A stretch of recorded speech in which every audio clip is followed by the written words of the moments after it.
Rapprochement entre AES et les États-Unis. Trump va reprendre les opérations au Mali, les détails qui changent tout. Bonjour à tous, bonsoir à tous, ça dépend de où est-ce que vous êtes dans le monde. Aujourd'hui, on est vendredi 13 mars 2026, il est 21h30, heure de Paris.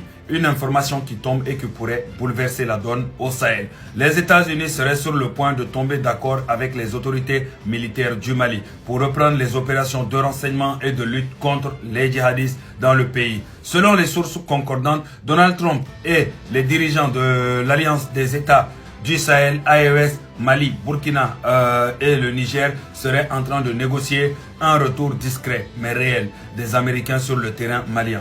De quoi il s'agit concrètement? Reprise des opérations de renseignement, surveillance aérienne, collecte des données, drones de reconnaissance, soutien logistique et technique aux forces maliennes contre les groupes djihadistes qu'il y a au Sahel, AQMI, JNIM, État islamique au Grand Sahara. Pas de base permanente pour l'instant, mais une présence opérationnelle renforcée.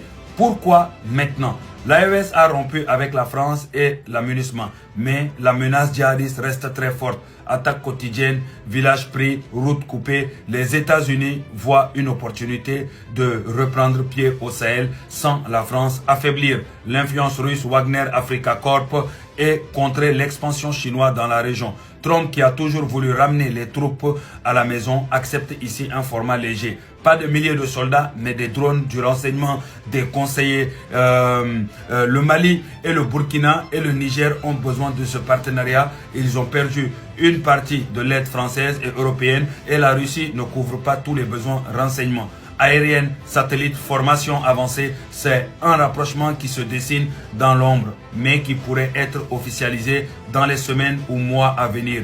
N'hésitez pas à me dire ce que vous pensez de ce rapprochement entre AES et les États-Unis et surtout, n'hésitez pas à activer la cloche et suivre le compte.